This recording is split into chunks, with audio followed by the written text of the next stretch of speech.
Maude. Merci à vous toutes. Je me sens tellement émue d'être ici derrière ce pupitre, ou plutôt cette petite table ronde, et d'être devant vous, hein, Impact Centre Chrétien. Vraiment, je veux dire...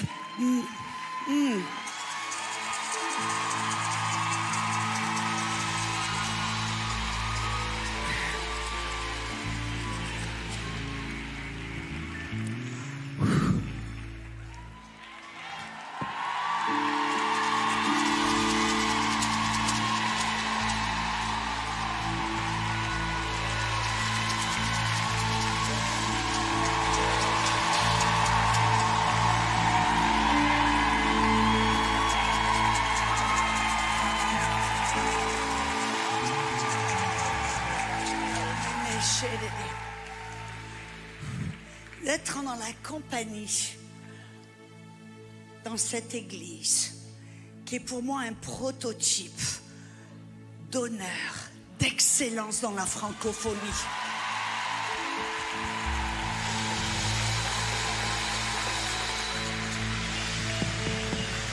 Et vous savez, je voyage dans toute la francophonie, que ce soit en Afrique, au Québec, en Europe, dans les îles. Et ce que vous vivez ici n'est pas commun. Ne le prenez jamais, jamais pour acquis. Mais sachez que vous êtes formés dans une telle culture d'honneur et d'excellence que vous allez devenir des petits castanous qui vont partout dans la francophonie pour impacter le monde.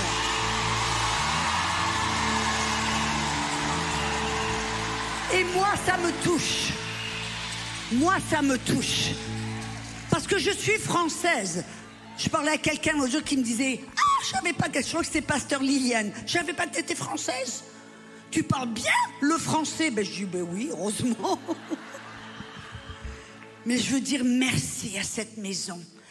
J'ai rencontré brièvement Pasteur Yvan à EMCI TV pendant l'inauguration, mais c'était très vite. Mais j'ai eu l'honneur de passer un peu de temps avec, j'aime dire, maman Maude. Parce que vous savez, j'ai découvert quelque chose à son sujet.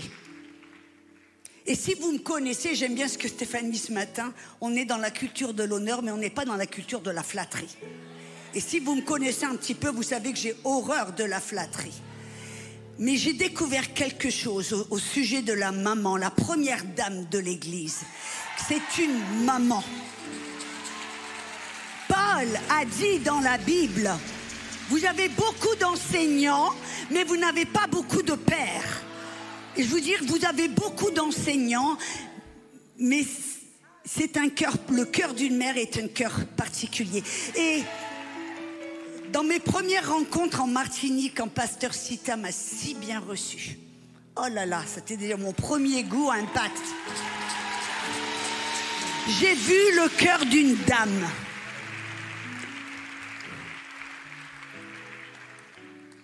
Belle. Hein? Quand je la vois, je dis fou. Elle pourrait être Miss France. Mais une femme d'humilité et de cœur qui, j'ai vu, elle aime. Elle vous aime. Et je peux le savoir au travers des paroles de toutes les autres femmes que je rencontre qui me parlent de Maman Maude. Et ça, c'est précieux. C'est un cœur qui protège, un cœur qui nourrit, un cœur qui vous vaut du bien, un cœur humble. Alors je dis merci, Pasteur Maude. Merci. Vous êtes devenu docteur, mais pour autant, vous n'avez pas laissé votre appel de maman. Et puis, je suis tellement honorée d'être comptée, d'avoir été invitée avec toute cette ribambelle de femmes de Dieu. J'attends avec impatience de pouvoir entendre la femme du tonnerre.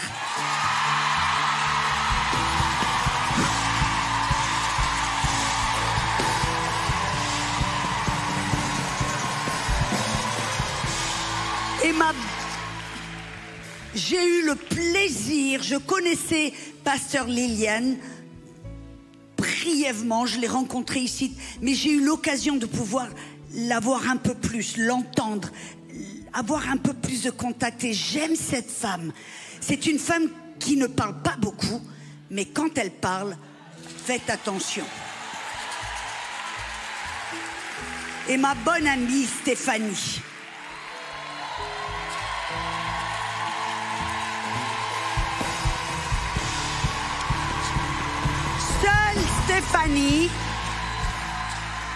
Seule Stéphanie peut vous faire manger quelque chose que vous ne voulez pas manger et vous vous grattez le ventre en disant « Oh, merci !» J'apprécie vraiment. Et l'occasion de rencontrer hier Pasteur Yémissi, un beau cœur, une femme, comme j'ai dit, Pasteur Yémissi, le diable, il veut pas venir. Quand elle se lève le matin, le diable trempe dans ses baskets. Amen. Alors merci encore de m'avoir compté parmi toutes ces femmes de Dieu.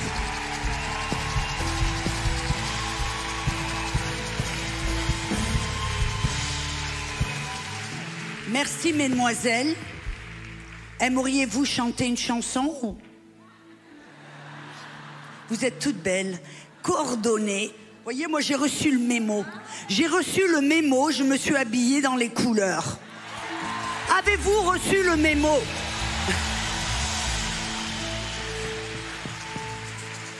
J'aimerais aller dans l'heure j'aimerais aller droit au but. Moi je suis le genre de personne, je vais... Et vous pouvez vous asseoir entre parenthèses. Mesdemoiselles, si vous voulez. Oui. Merci pour qui vous êtes, pour tout ce que vous faites. Applaudissez-les.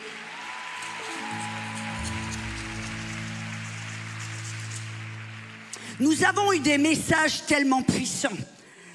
Le message que j'ai au travers de toutes les oratrices, c'était on devait apprendre, on va toutes vivre des défis, des attaques, des problèmes, des choses qui vont vouloir nous menacer, nous déstabiliser, nous paralyser, nous neutraliser, nous empêcher de faire ce que Dieu nous a appelés à faire.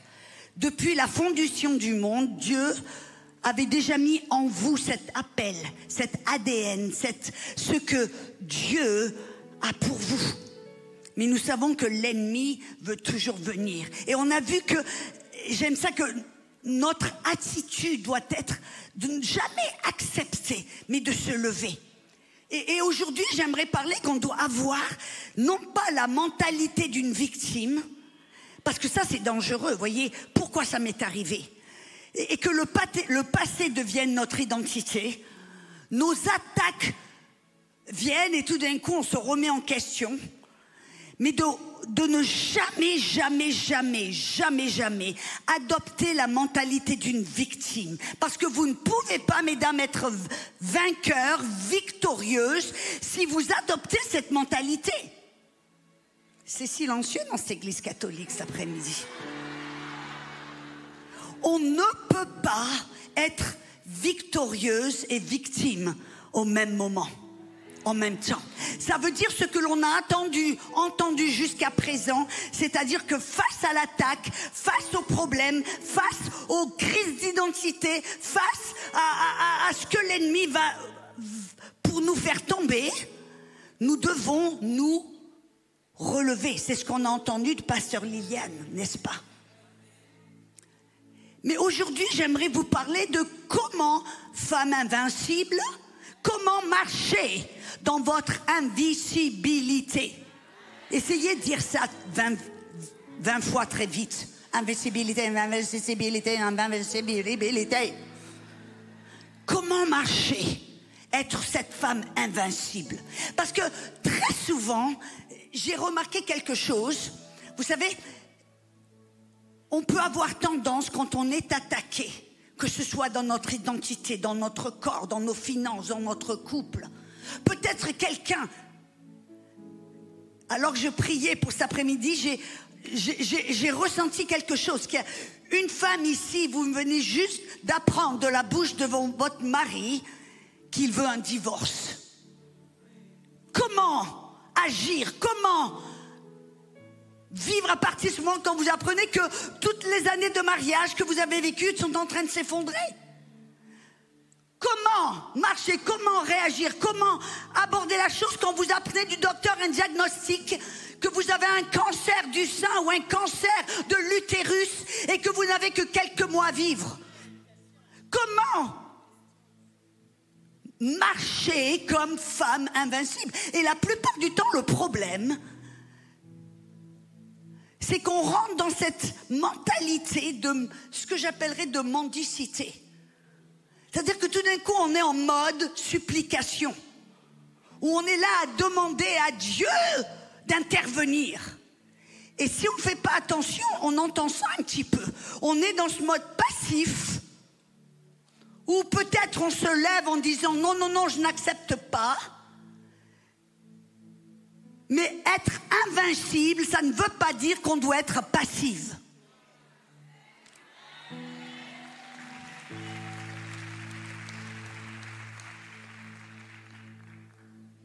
Et cet après-midi, je veux parler de comment marcher en tant que femme invincible. Qu'est-ce que ça veut dire? Est-ce que ça veut dire que tout d'un coup, je m'arrête et je commence à supplier Dieu d'intervenir, de me guérir, de me libérer, d'intervenir dans mon mariage, de sauver mes finances,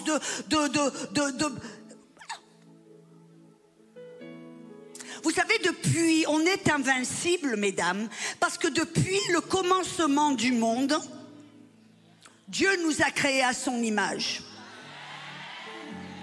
C'est pour ça qu'on est invincible. On est créé à l'image de Dieu depuis le commencement. Genèse 1,26 nous dit que Dieu a créé l'homme. Il a dit, faisons l'homme à notre image, à notre ressemblance, et qu'il domine. Et qu'il sur toute la terre, dès le commencement, Dieu nous a appelés à être des êtres invincibles, des êtres puissants, faits et créés à l'image de Dieu. Et vous savez, dans le ministère, je voudrais préciser quelque chose. Il y a deux choses à laquelle j'ai été libérée. La peur de l'homme et la peur de la répétition.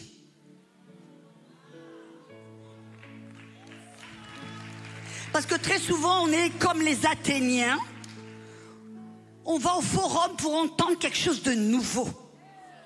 Mais on ne fait pas ce qu'on a déjà entendu.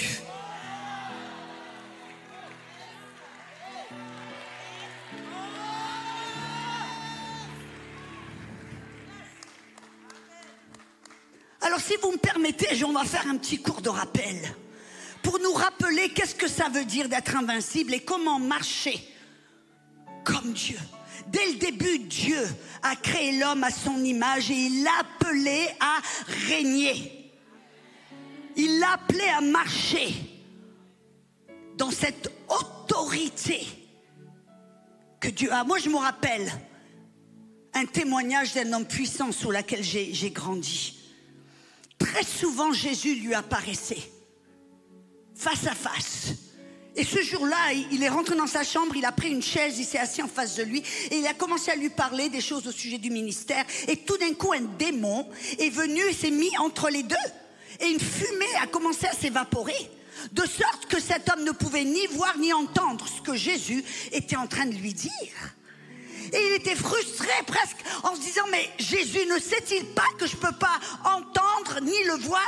Pourquoi ne fait-il pas quelque chose?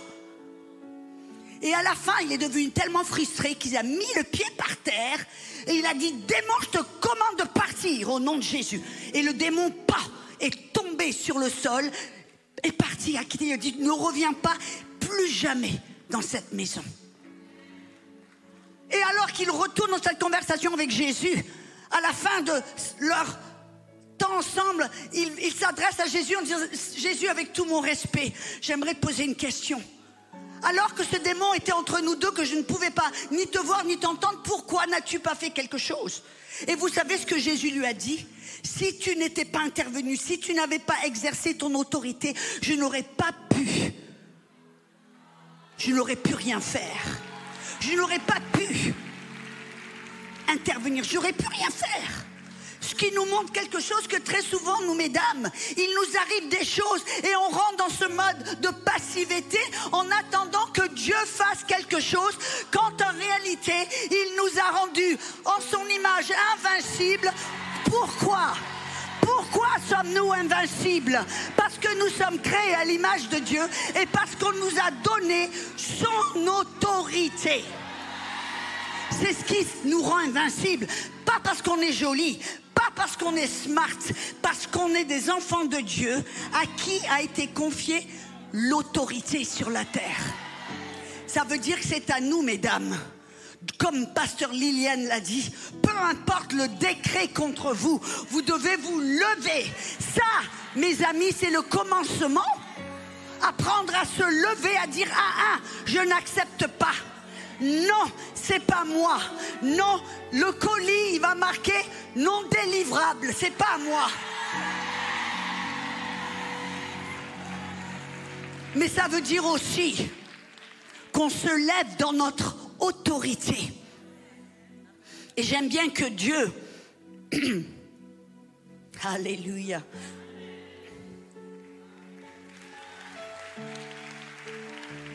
il y a eu cette mentalité dans l'église du petit chrétien sauvé, ce petit pécheur sauvé par la grâce.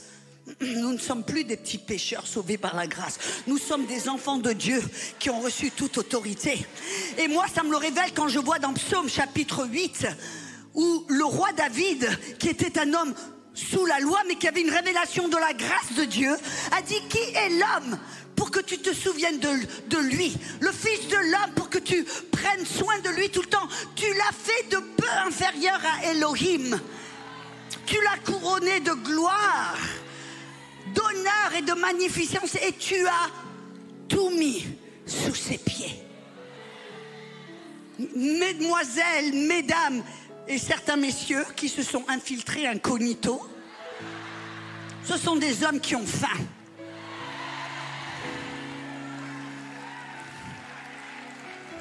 Nous allons devoir comprendre que nous ne devons pas subir les attaques ou être passifs face aux attaques en attendant que Dieu fasse quelque chose pour nous, mais que nous prenions notre position d'autorité en tant que femme invincible. Et j'aime bien que dans Jean 10, 34, alors que Jésus était attaqué parce qu'il avait confessé qu'il était le Fils de Dieu, ils ont dit: comment peux-tu dire que tu es le Fils de Dieu? Et Jésus a dit: n'avez-vous pas lu dans votre loi que Dieu a dit: vous êtes Dieu, petit d minuscule? Ça implique que vous et moi, nous sommes créés à l'image de Dieu, en sa ressemblance. On lui a donné son autorité, ce qui nous rend les petits dieux de la terre. Dieu nous a confié cette terre pour nous en occuper, pour garder, préserver, protéger ce que Dieu nous a confié. Mais bien sûr, quand on lit un petit peu plus loin, on s'aperçoit dans 2 Corinthiens 4,4 que Satan maintenant est appelé le Dieu petit d minuscule de ce monde. Alors que s'est-il passé là? Il y a eu un problème. Houston, on a un problème. L'homme a été créé invincible, à l'image de Dieu, avec toute autorité sur la terre, pour la garder, la protéger, la maintenir. Et l'ennemi, le diable, s'est infiltré. La Bible nous révèle dans Luc 4, quand Jésus était tenté par le diable, qu'est-ce qu'on découvre? Que le diable a dit à Jésus: si tu te prosternes devant moi et que tu m'adores, tu vois tous ces royaumes et son autorité, je te les donnerai, car elles m'ont été délivrées. Qu'est-ce que ça nous révèle? Que cette autorité ne peut pas être prise par force. Cette autorité a été délivrée, elle a été donnée. Et qui a donné cette autorité à Satan? L'homme et la femme. Adam, qui avait reçu cet appel, cette autorité, l'a délivré, l'a cédé à Satan. voyez, Satan n'est pas rentré dans le jardin par force, sous la forme d'un éléphant ou d'un orang-outan. Donne-moi l'autorité. Il n'a pas pris par force. Qu'a-t-il fait? Il a menti, il a manipulé, il a intimidé. Il s'est infiltré au travers d'un mensonge. L'homme, de son plein gré, a délivré, a cédé cette autorité qui lui avait été donnée dès le commencement. Et c'est pour ça que Paul nous révèle que le diable est devenu le petit dieu de ce monde. Mais la bonne nouvelle, la bonne nouvelle, mesdames, c'est que Jésus est venu en tant que fils de l'homme. Avez-vous vu dans la Bible que très souvent on parle de Jésus en tant que le fils de Dieu et le fils de l'homme? Quelle est la différence? Fils de Dieu qui dénote sa sainteté, un qui est sans péché, saint. Mais quand on parle du fils de l'homme, ça dénote son humanité, mais ça dénote aussi son droit légal sur la terre d'exercer l'autorité. Ce qui nous montre que Jésus a dû venir sur la terre en tant que fils de l'homme. Pourquoi? Parce que légalement, l'homme était le seul qui pouvait reprendre l'autorité. Mais on avait un problème. Pourquoi? Parce que l'homme était sous l'emprise du péché. Il était devenu l'esclave de Satan. Et il n'avait ni le pouvoir, ni la capacité de résister ou de reprendre cette autorité. C'est pour ça que Jésus, fils de l'homme, qui légalement lui donnait le droit de résister Satan et de reprendre l'autorité, mais fils de Dieu, saint, sans péché, cependant il n'était pas soumis à Satan. Et c'est ce que Jésus a fait. Dans Luc 18, verset 28, il dit: j'ai reçu toute autorité dans les cieux et sur la terre.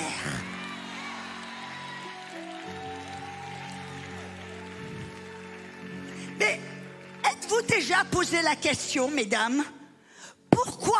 Parce que souvent on voit Dieu comme étant souverain. Il est souverain, oui. Mais on a cette impression que Dieu peut tout faire, n'importe quoi, n'importe comment, et que Dieu, presque, il brise ses propres règles. Et je ne sais pas vous, mais moi je m'étais posé la question. Dieu, tu es tout puissant, tu peux tout faire. Pourquoi, quand Adam a cédé cette autorité, pourquoi est-ce que tu n'es pas venu et tu n'es pas intervenu et tu n'as pas dit: oh, stop, on arrête tout? Satan, viens ici, à genoux, redonne-moi l'autorité. Pourquoi est-ce que Dieu n'a pas fait cela? Question. Je vais vous dire pourquoi. C'était comme si moi, de l'abondance de mon cœur, de ma générosité, je vous vois marcher partout pour venir à l'église, pour aller au boulot, pour faire les commissions. Et je dis: oh, tu sais quoi, je veux te bénir, je vais te donner ma voiture. Ouais, elle s'avance. Ben, malheureusement pour toi, je vis aux États-Unis. Mais tout d'un coup, je remarque quelque chose. Cette voiture, vous ne la lavez jamais. Vous faites jamais la vidange. Je vous regarde là, au travers des petites vitres, et je vois que c'est une poubelle ambulante. Il y a des emballages de McDo. Il y a des vieilles frites qui traînent sur le sol. Jamais lavées. Et puis en pire que ça, je découvre que vous vous en servez pour du fun, comme une auto-tamponneuse. Oh! Vous allez pas. Ah, c'est marrant. Ah. Non, je vous ai donné ma voiture, n'est-ce pas? Est-ce que légalement, je peux aller vers toi et te dire: attends, là, arrête, hein? Je t'ai donné ma voiture, tu t'en occupes pas. Redonne-moi là. Est-ce que je peux faire ça? Non, pourquoi? Parce que je t'ai donné le titre de propriétaire.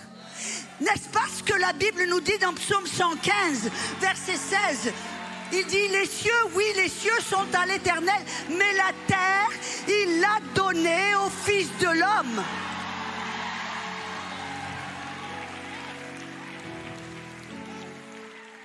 Dieu est souverain, il est tout puissant, oui, avec 3 accents d'exclamation. Mais Dieu est aussi un Dieu d'intégrité et de légalité. Il a mis des choses en place, des lois, des décrets, et il ne va pas les briser. Et il ne va pas briser sa propre parole. Dieu n'est pas un homme pour mentir, ni pour changer ce qui sort de sa bouche. Et c'est pour ça que Jésus est venu, pour reprendre cette autorité. Et qu'est-ce qu'il en a fait, cette autorité, mesdames? Il nous l'a redonnée. C'est pour cela qu'on voit dans Matthieu 16, verset 19. Dans Matthieu 16, verset 19, Jésus a parlé aux disciples, il a dit, je vous donnerai les clés du royaume. Ce que vous lirez sur la terre sera lié dans les cieux. Ce que vous délierez sur la terre sera délié dans les cieux. J'aimerais vous introduire ce même verset dans la version complète juive. C'est une version que j'aime beaucoup. Il dit, je vous donnerai les clés du royaume. Ce que vous autoriserez sur la terre sera autorisé dans les cieux. Ce que vous interdirez sur la terre sera interdit dans les cieux. Et mes amis, rendez-vous compte combien nous sommes puissantes.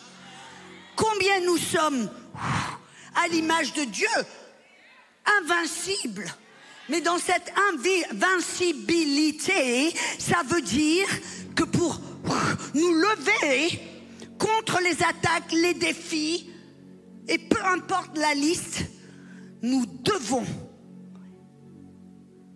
exercer notre autorité. Parce que Dieu ne va pas le faire pour nous.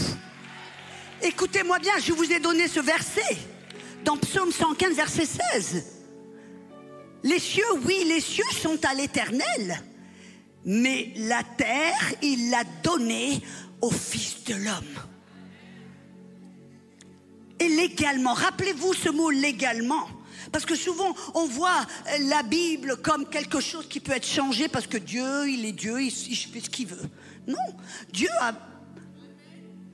c'est un Dieu de légalité. Il met des choses en place. Et avec intégrité, il suit ses propres paroles, il suit ses propres lois.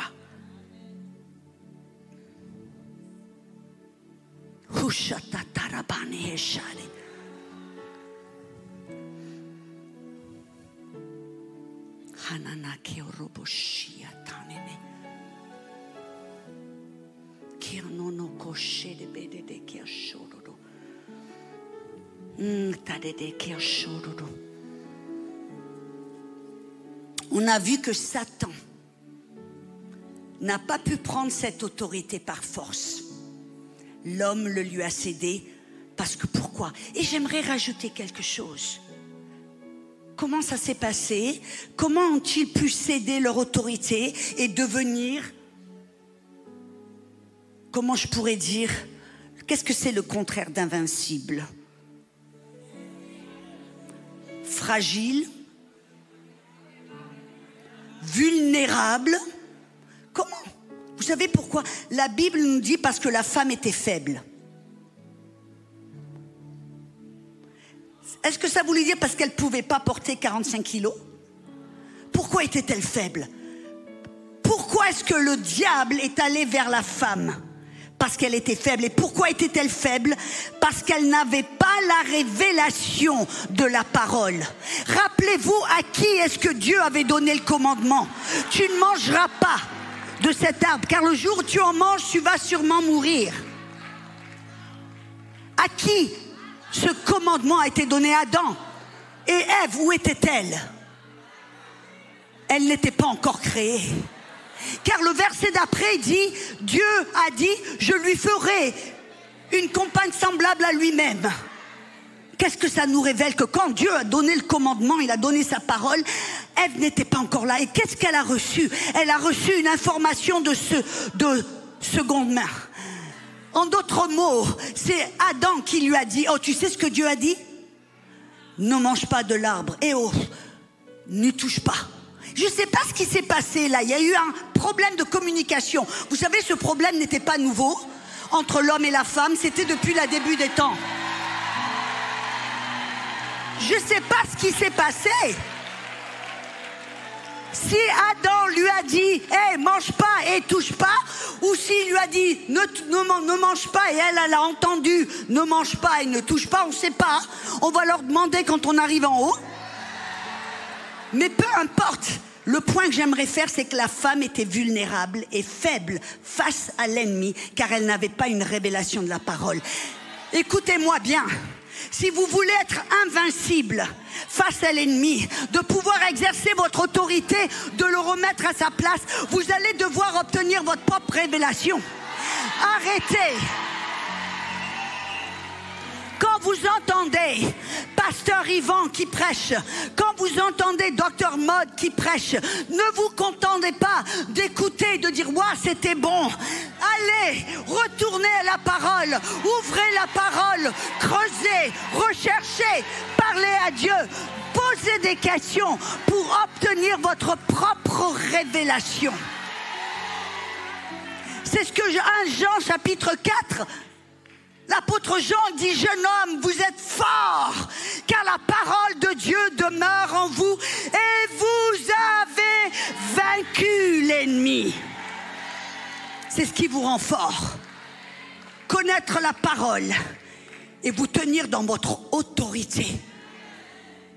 Et on a vu, femme invincible, de sortir de cette mentalité de victime qui mendie, qui demande, qui plaide, qui pleure et qui demande à Dieu de faire ce que Dieu nous a chargé de faire. Oh, oh, oh, oh.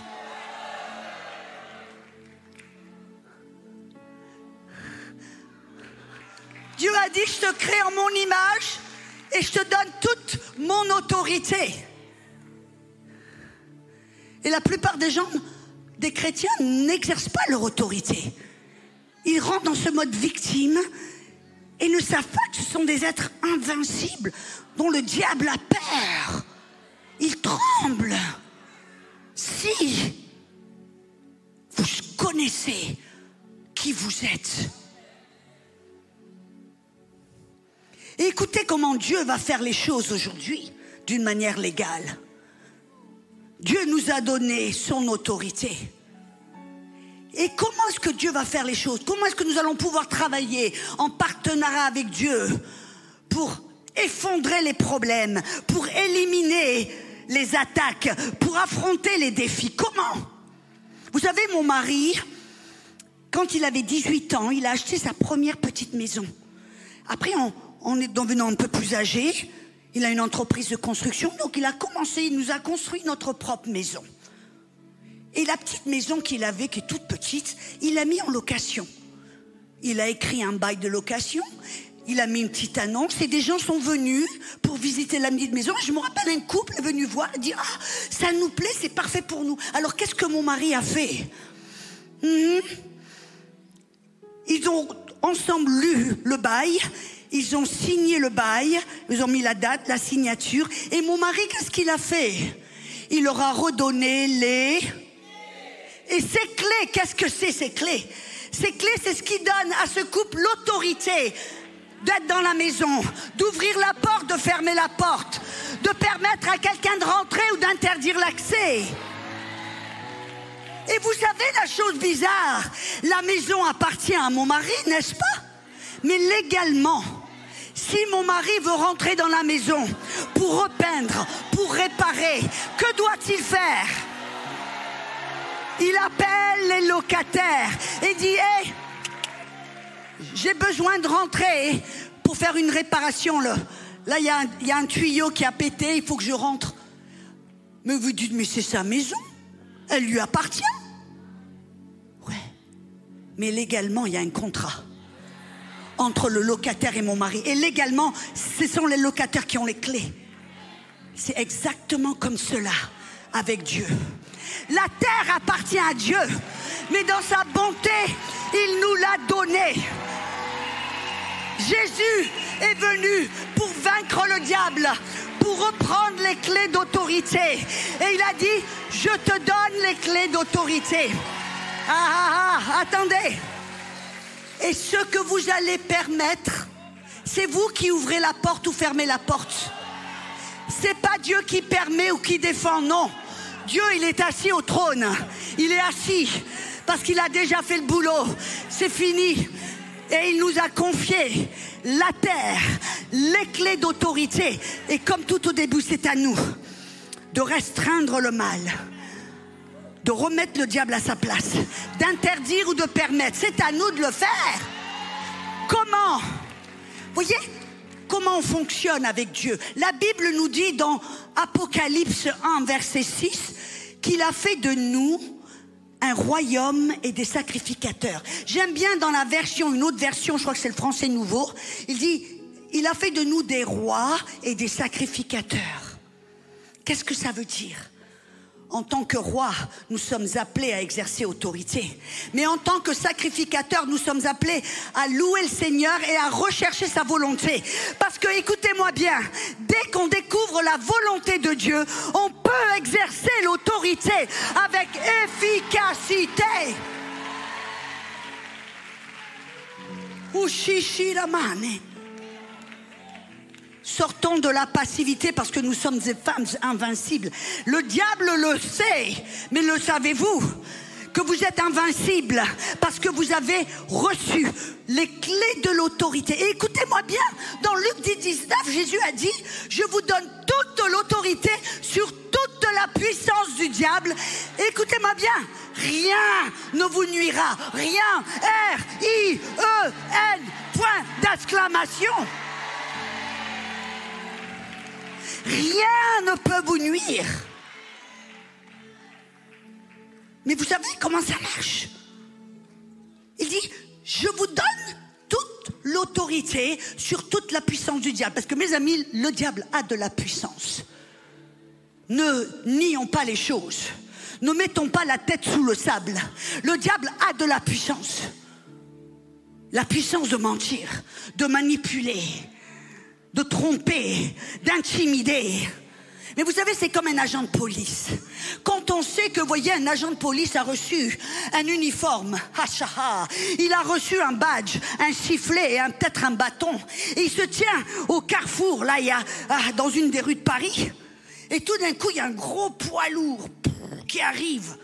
Et l'agent de police, qu'est-ce qu'il fait? Il fait peut-être, je sais pas, 60 kilos, tout mouillé. Il se tient au milieu de la rue. Il voit ce gros camion, ce gros poids lourd. Êtes-vous d'accord que ce poids lourd a de la puissance? En moins de 2, il peut écraser tout ce qui est sur son chemin. Mais tout d'un coup, l'agent de police est là.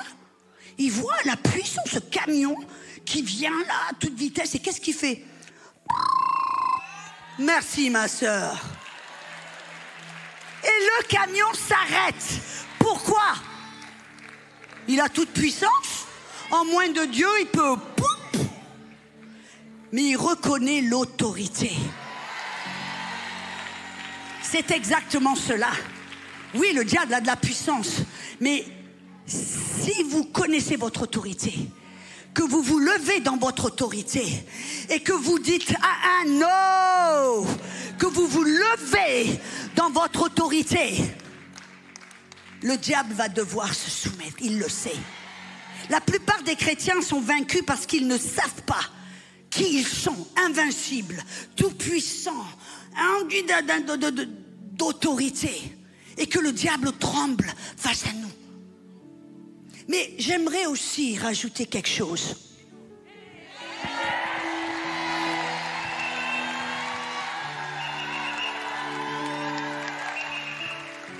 Je m'arrête là, hein?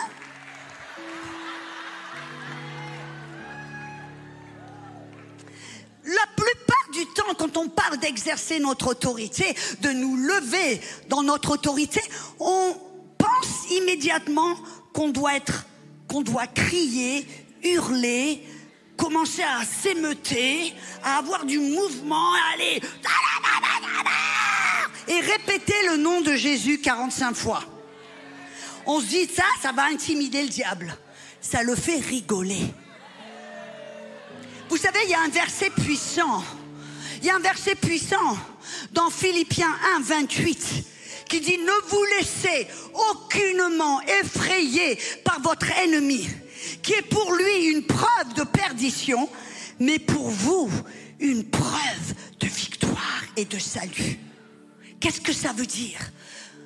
Qu'une des plus grandes manifestations de votre autorité, c'est quand vous êtes face aux défis, face aux attaques, face aux problèmes, face aux persécutions, face aux peu importe, que vous restez dans le calme, que vous restez dans la paix. Vous savez, la Bible dit dans Romains 14, 17, il dit le royaume de Dieu n'est pas dans le manger et le boire, mais dans la justice, dans la paix, dans la joie, dans l'esprit. Vous voulez savoir si vous êtes dans l'esprit afin de régner? Êtes-vous dans la joie?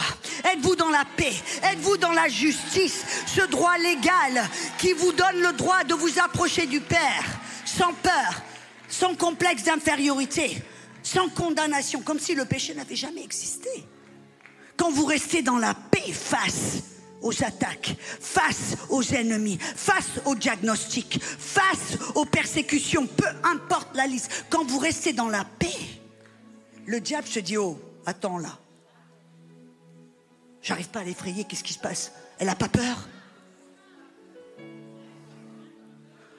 Vous voyez, la plus grande manifestation de l'autorité de Jésus, c'est quand il y a eu un ouragan, un orage qui menaçait de les tuer tous, et Jésus s'est endormi dans la barque.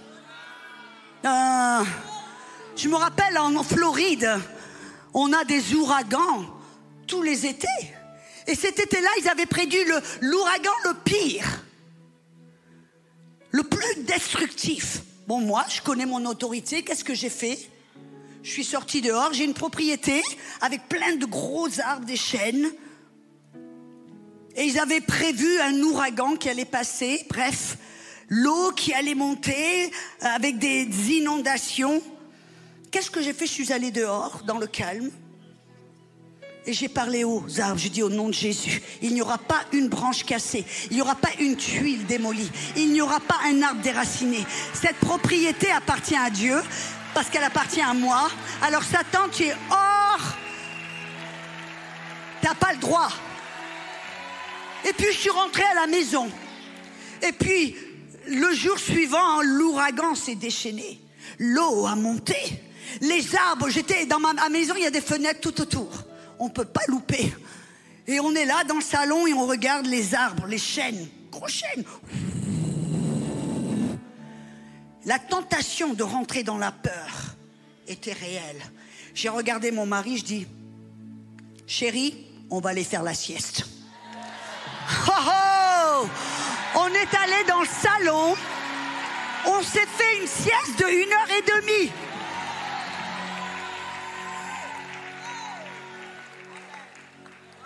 Une autre fois, je me suis trouvée dans un aéroport.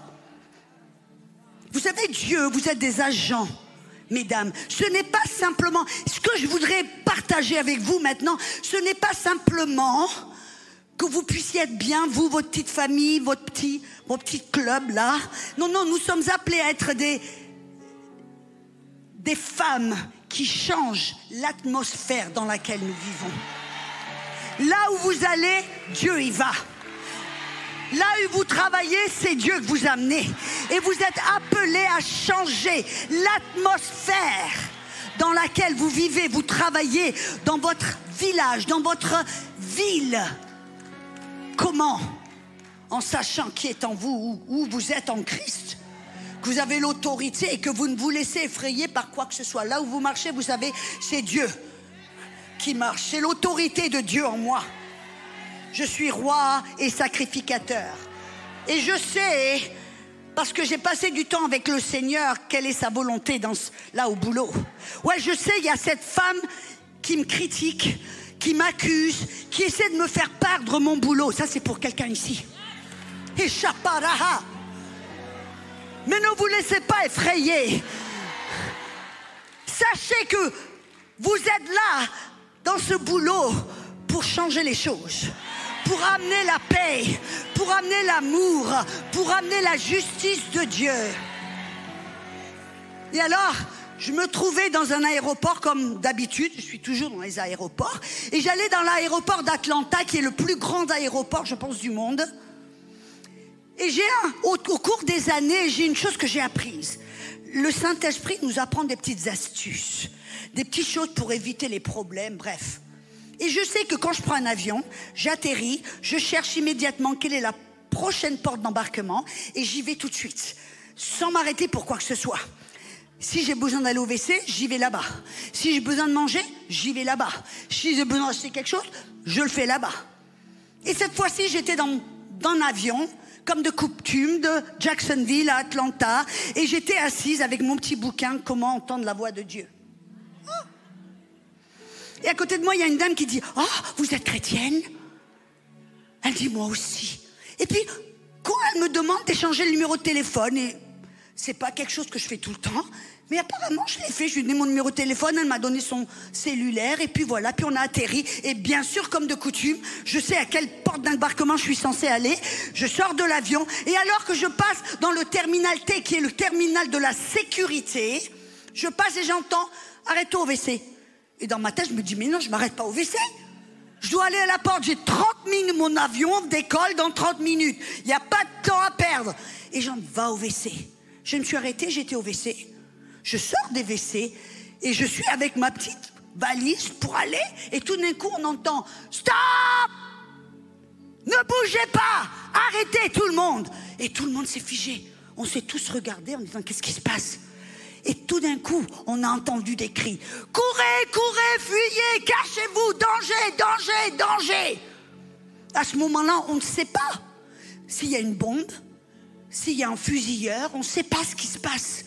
Mais à ce moment-là, il y a eu une panique énorme qui s'est installée. Les gens ont commencé à courir à droite, à gauche. Les enfants qui courent, qui pleurent en cherchant maman. Grand-maman qui tombe du fauteuil roulant. Les gens qui courent dans toutes les directions ont une panique énorme. Et à ce moment-là, je savais que afin de pouvoir exercer mon autorité, je devais être dans la paix, dans l'esprit. Et je me rappelle, je me parle à haute voix. Et j'avais l'impression de faire du surplace. Et je me dis, Audrey, ne panique pas, tu ne paniques pas. Et je marche aussi lentement que possible, en parlant haute voix, tu ne paniques pas. Tu ne paniques pas, pourquoi? Parce qu'au moment où on est dans la réaction, écoutez-moi, au moment où on réagit à ce que le diable fait, on a déjà perdu. On lui permet, écoutez-moi, on lui permet d'écrire notre agenda. On ne doit jamais être dans la réaction. On doit être dans la réponse. Et alors, à ce moment-là, je marche, je ne panique pas. Et je vois un gros pilier. Gros pilier. Et j'ai cette prise de conscience que je dois me mettre derrière le pilier. Je ne sais pas s'il y a une bombe. Je ne sais pas qu'est-ce qui se passe. Et je suis là. Et qu'est-ce que j'ai fait? J'ai prié en langue. Dans la paix. Et tout d'un coup, cette paix qui était là, je me suis entendue exercer autorité. J'ai dit paix sur la situation. Je déclare la paix au nom de Jésus. Et j'ai parlé avec fermeté. Je me rappelle, il y avait même un mec enfoui sous un siège qui me regarde avec des yeux tout ronds en me disant, mais qu'est-ce qu'elle est en train de faire, cette femme là derrière le pilier, en train de parler? J'étais dans le calme, dans la paix, dans l'esprit, cependant dans l'autorité. Et bien sûr, parce que j'ai élevé la voix, les agents de sécurité m'ont entendu. Alors ils nous ont fait tous déblayer, sortir de l'aéroport. On est allé dehors sur les plans d'atterrissage. On est resté là pendant des heures à se geler. Et à la fin de la journée, ils nous ont fait re-rentrer à l'intérieur, repasser par la sécurité. Et finalement, à la fin de la journée, j'ai pris le dernier avion. J'ai atterri et j'étais frustrée. Parce que vous voyez, on a cette conscience que si on est chrétien, tout doit bien aller pour nous. On est béni, oui. Alors tout doit bien aller. Et j'étais frustrée, je dis, Seigneur, si je ne m'étais pas arrêtée au WC, ben je ne me serais pas trouvée au milieu de cette catastrophe. J'aurais pas loupé tous les avions. Qu'est-ce qui s'est passé? Qu'est-ce que j'ai fait là, Seigneur? Je suis frustrée. Et je rentre dans mon hôtel et je regarde mon téléphone et je vois un texte de la dame qui était assise à côté de moi. Et elle me dit, Audrey, est-ce que tu t'es trouvée au milieu de ce qui s'est passé là à l'aéroport? Elle me dit, moi, en fin de compte, j'ai pu passer de l'autre côté de l'escalateur, j'ai pu aller aussi loin dans l'autre côté de l'autre terminal, mon autre terminal. Elle me dit, mais à la fin de la journée, dans mon avion, j'étais assise à côté d'une dame qui m'a tout raconté. Et vous savez qu'est-ce qui s'était passé? Il y avait une personne avec un sac rempli d'armes à feu qui était là à la sécurité, qui a mis sa main dans le sac, prêt à tirer, à sortir des armes à feu pour tuer autant de personnes que possible. Mais vous savez qu'est-ce qui s'est passé? Ce mec, sa main était bloquée dans le sac. Il pouvait pas la sortir. Il pouvait pas la sortir. Et il était tellement frustré qu'il a pris la main, le sac, il a couru derrière, dehors. Quelques jours plus tard, ils l'ont retrouvé. C'était un homme qui avait été en prison pour multiples meurtres. Que pensez-vous qu'il faisait là, dans le plus grand aéroport du monde, avec un sac et des armes à feu? Et on voit là, qu'est-ce que Dieu m'a dit de faire? Va au WC. J'ai entendu, j'ai obéi. Et parce que j'ai choisi de ne pas être dans la réaction face à la situation, mais d'écouter, vous voyez, en tant que sacrificateur, j'ai entendu ce que Dieu voulait que je fasse. Et en tant que roi et royaume, j'ai exercé l'autorité sur la terre et ça a tout changé. Ça a tout changé. Choroboboboho. Invincible. C'est notre appel, mesdames. Nous sommes appelés non seulement à résister aux attaques du diable, mais nous sommes appelés à changer l'atmosphère où nous sommes, à détourner les plans du diable, à amener la volonté de Dieu sur la terre. Alors, faites attention. Si Dieu vous dit d'aller au WC, vous dites non. Ou Dieu vous dit de faire quelque chose qui paraît complètement banal ou qui n'a aucune connexion avec ce que vous devez faire. Vous savez, les plus grands miracles que j'ai vus dans mon ministère, c'est quand Dieu me parle, j'entends, j'obéis. Ça n'a aucun sens. Va cracher dans le visage de cette personne. J'obéis, pof, aveugle, il voit. Frappe dans l'estomac de cette femme qui avait un gros... Seigneur, si elle est enceinte, je vais tuer le bébé. Vous voyez? Ça ne veut pas dire que vous voyez le problème, vous toutes. On se dit, ah ben ouais, je vais commencer à cracher dans les visages des gens. Je vais commencer à cogner dans les ventres des autres. Non. J'ai cogné la dame dans le ventre parce que j'ai entendu le Saint-Esprit qui m'a dit, frappe, cogne-la dans le ventre. Quelques jours plus tard, j'apprends qu'elle avait le cancer de l'estomac. Qu'elle était sortie de l'hôpital, où les docteurs ne pouvaient plus rien faire pour elle. Et elle s'est dit, je vais aller à cette conférence. Et si Dieu ne me guérit pas, je repars à la maison, je me tue, car il y a trop de douleur. Elle ne pouvait plus supporter la vie. Mais Dieu a parlé. J'ai entendu, j'ai obéi. En exerçant l'autorité, en amenant le royaume de Dieu. C'est de ça que je parle. Mesdames, nous sommes invincibles. Mais ne rentrez pas, comme je dis, dans le syndrome du chihuahua. Vous savez qu'est-ce que c'est un chihuahua?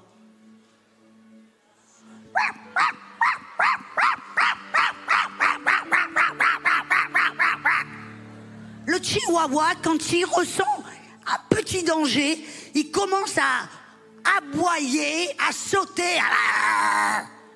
Pourquoi? Parce qu'il sait qu'il n'a rien. Il sait qu'il n'a pas de puissance. Il essaie d'intimider. Mais voyez le berger allemand. Ouh, le berger allemand. Quand il voit du danger, qu'est-ce qu'il fait? Il se lève, il lève là les oreilles et il fait... C'est tout. Vous voyez, c'est ce que nous, vous et moi, arrêtons d'être des chihuahuas dans le royaume de Dieu.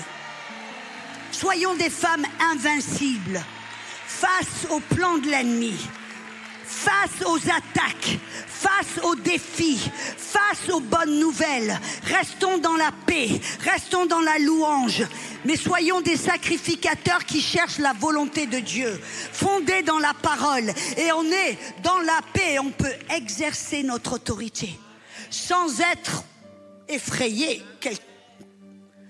Parce que c'est une preuve pour le diable qu'il a perdu. C'est une preuve qu'on connaît notre puissance, qu'on est invincible. C'est une preuve qu'on sait qui nous sommes, enfants de Dieu, roi et sacrificateur. C'est une preuve que nous avons toute autorité sur lui. On a gagné, il a perdu, point à la ligne. C'est une preuve pour lui. Et pourquoi il prend du terrain? Parce que les enfants de Dieu aujourd'hui ne comprennent pas leur autorité, ou n'exercent pas leur autorité, ou sont dans cette mode passive de victime qui attend que Dieu fasse tout pour eux. Alléluia.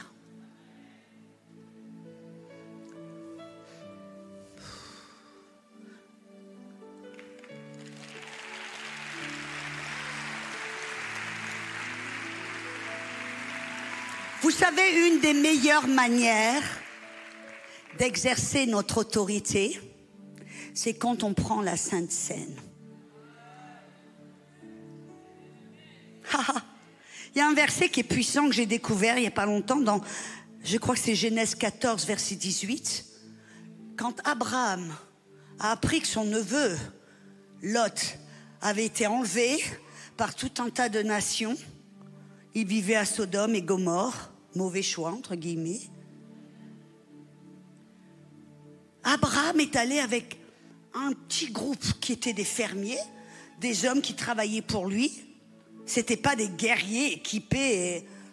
Ils sont partis en petit groupe, ils sont allés et ils ont osé se lever contre 4 nations puissantes de guerriers.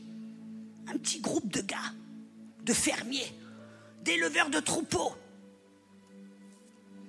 Et Dieu a remis, parce qu'ils ont osé se lever, parce qu'ils savaient que la bénédiction de Dieu était sur eux, ils savaient qu'ils avaient une alliance avec Dieu, que l'ennemi n'avait pas, ils savaient qui ils étaient, ce qu'ils avaient, ils ont osé se lever et aller contre l'ennemi. Et Dieu a remis l'ennemi entre leurs mains. Alors qu'il revient, Melchizedek, qui est un type et une ombre de Jésus, Melchizedek vient vers Abraham avec du pain et du vin. Et ils ont ensemble, ils partagent la Sainte Seine, si vous permettez, ensemble. Et qu'est-ce que Abraham déclare? Je viens ici pour célébrer que Dieu a délivré tous tes ennemis entre tes mains. Célébrons-le. Prendre le pain et le vin, c'est une célébration de votre invincibilité, que Dieu a déjà vaincu l'ennemi, mais vous avez simplement besoin de vous lever et d'oser aller contre l'ennemi, c'est tout. Comme on dit en anglais, just show up. Stand up and show up. Levez-vous, n'acceptez pas et allez contre l'ennemi, sachant que Dieu a déjà vaincu votre ennemi en Christ. Et quand on prend la Sainte Seine, vous savez, psaume 23, je vais vous donner une révélation immense. Savez-vous que le psaume 23 vient après le psaume 22? Le psaume 22, qu'est-ce que c'est? C'est le psaume qui parle de l'œuvre de Jésus sur la croix. Son côté a été percé, ils ont marchandé ses habits. Ça décrit ce que Jésus a fait sur la croix. Et le psaume 23 parle de notre alliance avec Dieu, notre bon berger. Je ne manquerai de rien. Il me fait reposer vers les verts pâturages. Il m'amène vers les eaux paisibles. Il me guide dans les sentiers de la justice pour son nom. Même si je marche. Vous avez remarqué quelque chose là? Il me mène, il me guide, mais je marche dans la vallée de l'ombre de la mort. C'est pas Dieu qui vous y amène. C'est pas Dieu qui vous jette c'est pas Dieu qui vous amène dans la fosse. Souvent, on prend des mauvaises décisions. Des fois, on n'en fait qu'à notre tête. Des fois, on prend un mauvais tournant. Que ce soit innocent ou que ce soit de la rébellion, peu. Et on atterrit dans la vallée de l'ombre de la mort. Mais même là, Dieu ne nous quitte pas. Il est avec nous. Son bâton, sa houlette avec nous, sa parole, son Saint-Esprit sont avec nous et en nous. Pour nous en faire sortir. Mais qu'est-ce que ça dit après? Il prépare une table dans la présence même de mes ennemis. Quand on prend la Sainte Seine, c'est pour se rappeler que notre ennemi est déjà vaincu. On a juste besoin de se lever, de résister, de le remettre à sa place. Peu importe l'ennemi, peu importe l'ennemi, vous avez besoin à ce moment-là, quand vous prenez la Sainte Seine, de savoir mon ennemi a déjà été vaincu. Il a déjà été délivré entre mes mains. Je vais simplement me lever, résister et me rappeler de l'amour de Dieu. Et vous savez, cette coupe est un symbole de l'amour de Dieu, est un symbole de l'alliance que nous avons avec Dieu. Est-ce que vous avez reçu la petite coupe pour la Sainte Seine? Élevez-la si vous ne l'avez pas, si vous n'avez pas les éléments de la Sainte Seine. Levez la main, on va vous en remettre, on va vous le donner.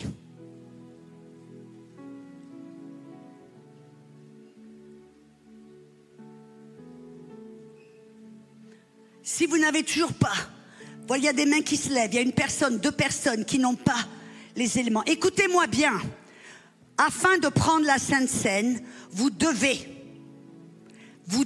être né de nouveau. Si vous n'avez jamais accepté Jésus comme votre sauveur et Seigneur, c'est-à-dire que votre cœur n'a pas été circoncis. Paul dit la circoncision n'est pas de la chair mais du cœur. Ça veut dire que vous avez reçu Jésus comme votre sauveur et Seigneur. Votre vie maintenant lui appartient.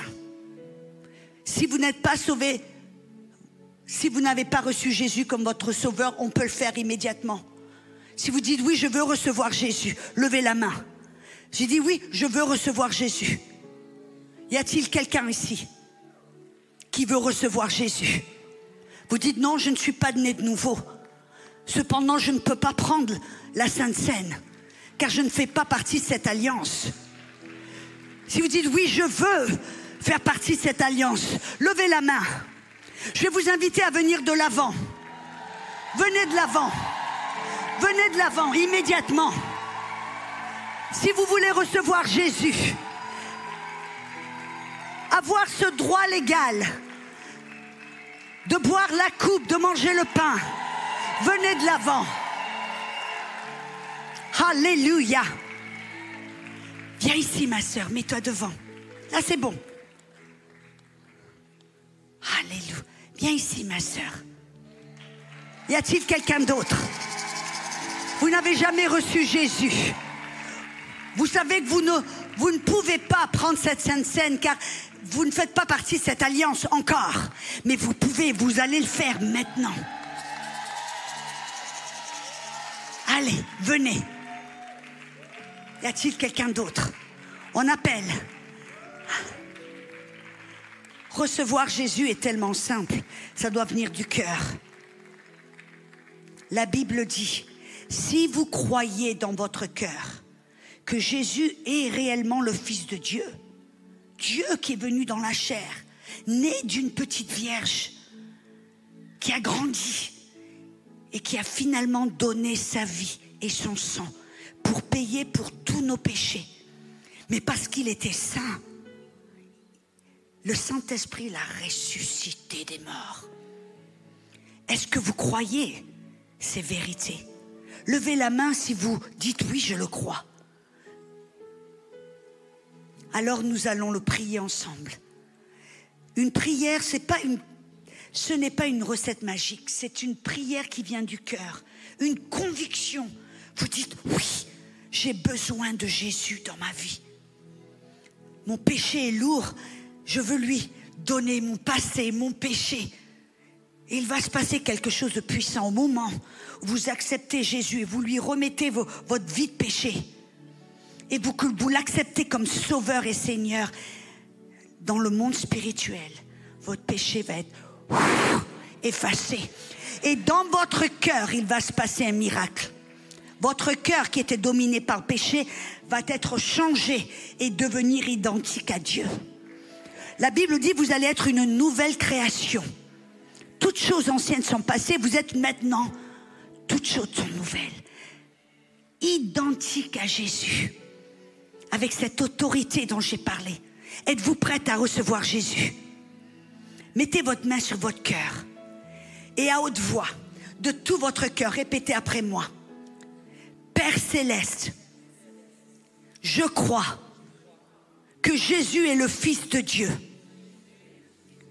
Par amour, il est venu sur la terre. Il nous a montré que Dieu nous aimait. Et en un acte d'amour,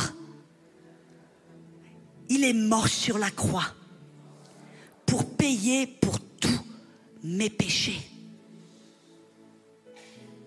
Aujourd'hui, je reçois Jésus comme Sauveur, comme Seigneur. Jésus, tu as été ressuscité des morts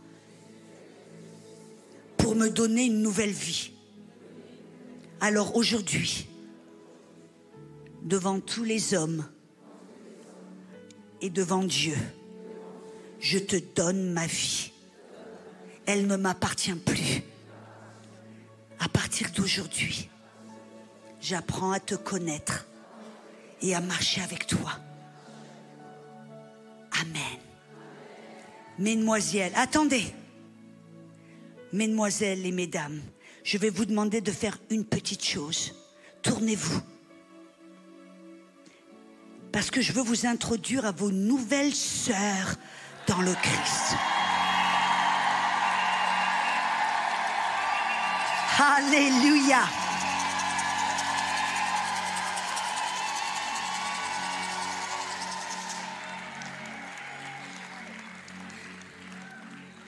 Je veux vous encourager, mesdemoiselles et mesdames, à trouver une bonne église. Si vous n'avez pas d'église, ici, c'est une bonne église. Mais je veux vous encourager à prendre une Bible, commencer à lire l'évangile de Jean, parler à Dieu et à l'écouter. Vous allez entamer une nouvelle romance avec un Dieu qui vous aime. Maintenant, vous pouvez retourner à votre place et vous avez le droit légal de prendre la Sainte Seine.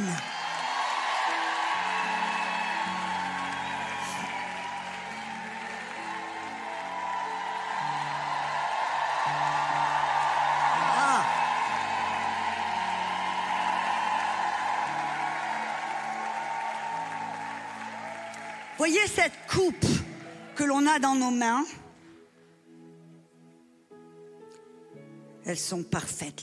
Oh, la petite, qu'elle est belle. Alléluia. Quand on prend la Sainte Seine, c'est bien plus qu'une alliance avec Dieu, avec un grand D. Jésus a fait quelque chose de puissant avant de repartir vers le Père, avant d'aller à la croix et de repartir vers le Père. Il a dit, j'avais hâte de prendre ce repas avec vous. Il a pris la coupe et il a pris le pain. Et il a dit des choses puissantes qui représentaient ce qui était sur le point de nous arriver. Voyez, c'était la représentation d'un mariage en Israël. Quand un homme voulait se marier à une femme, il allait à la maison de la femme, frappait à la porte, et il avait une coupe de vin. Et il donnait cette coupe à la jeune femme qu'il avait choisie. Et si elle choisissait de prendre cette coupe et de la boire, elle voulait dire en d'autres mots, je t'accepte comme mon mari, je rentre dans cette alliance, j'accepte ton amour et je sais que maintenant tu vas repartir pour préparer une place pour moi et tu vas revenir sur un cheval blanc pour me prendre. Voyez, le rêve de la petite fille qui rêve du prince charmant qui vient sur un cheval blanc pour l'enlever. C'était pas Disney, Walt Disney qui l'a inventé. C'était Jésus-Christ.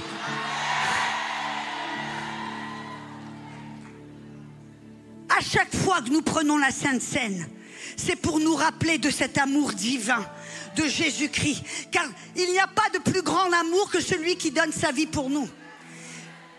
Il a ressuscité des morts et il est allé vers le Père pour préparer une place. Et il va revenir pour nous reprendre. Et pendant ce temps, nous sommes ici. On se prépare. On se fait belle. On prie. On recherche la volonté de Dieu. On marche dans la puissance de Dieu. On est couvert de sa gloire et de son amour.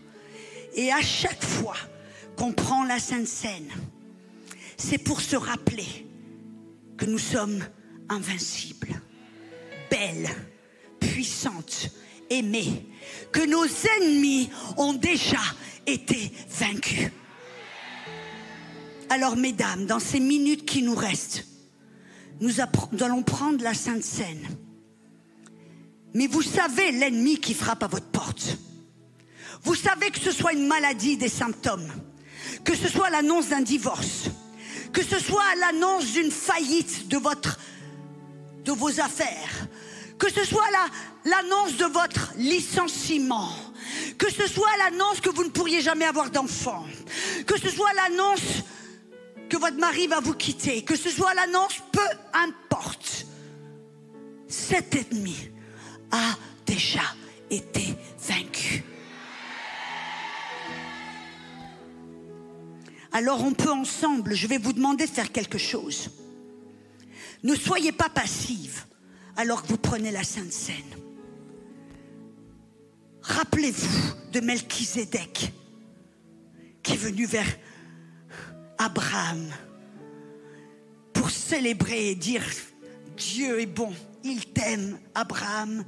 Tu as une alliance de bénédiction avec Dieu, il t'aime, il t'a délivré de tous tes ennemis. Allons, buvons la coupe, allons, mangeons le pain ensemble. Et alors qu'on mange ce pain, rappelez-vous que c'est une réalisation que votre ennemi est déjà vaincu. Jésus a vaincu votre ennemi sur la croix car son corps a été brisé. Mangeons le pain ensemble.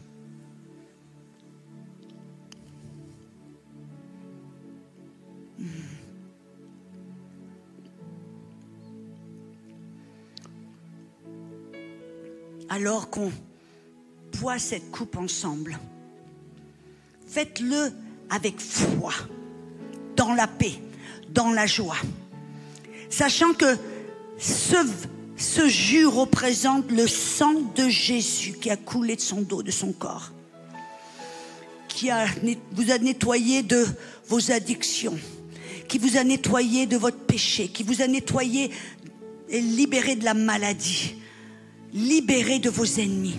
Je vais vous demander si par exemple, vous avez des problèmes physiques, une maladie qui a frappé à votre porte, un diagnostic qui vous a été annoncé qui dit que maintenant ma vie va changer. Maintenant je ne vais plus jamais faire ce que Dieu m'a dit de faire. Maintenant c'est la fin.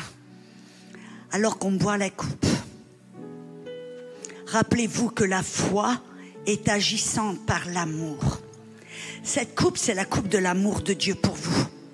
Cette coupe représente son amour infini, l'œuvre qu'il a fait sur la croix, son sang qui vous a aimé. Chaque goutte de son sang déclare « Je t'aime, tu es guéri, tu es béni, tu es aimé ».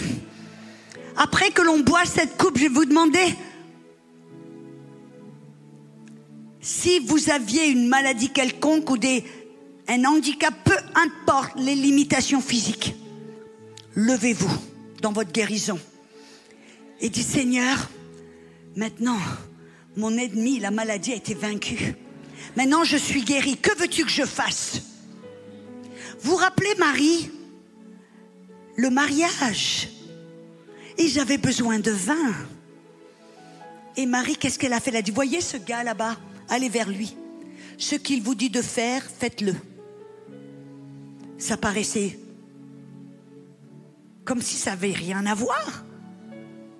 Jésus leur a dit, remplissez ces outres d'eau au ras-bord.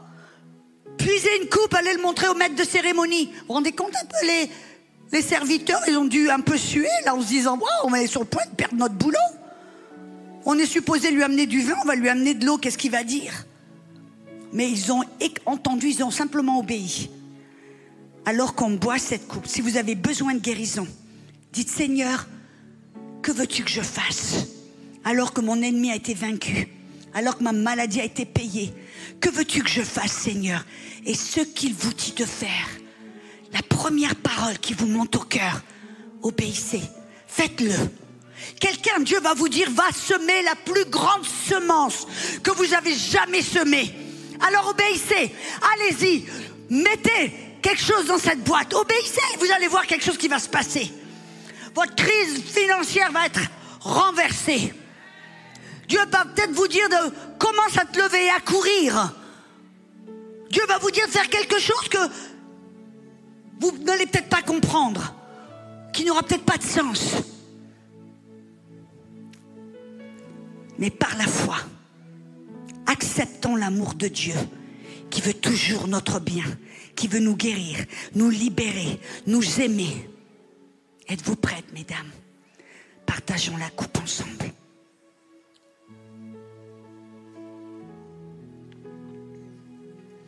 Maintenant, tenez-vous dans cette paix, dans cette joie. Tenez-vous dans votre justice. Alléluia. Et exercez votre autorité dans la paix contre cet ennemi qui vous nargue. Et ce que le Seigneur vous dit de faire, faites-le. Et vous allez voir que de l'autre côté de votre obéissance, il va y avoir une percée, un changement, une guérison, une libération, un nouveau tournant. Faisons en sorte que maintenant, c'est comme si on appuie sur le bouton reset. Reset, nouveau commencement. Amen. Alléluia.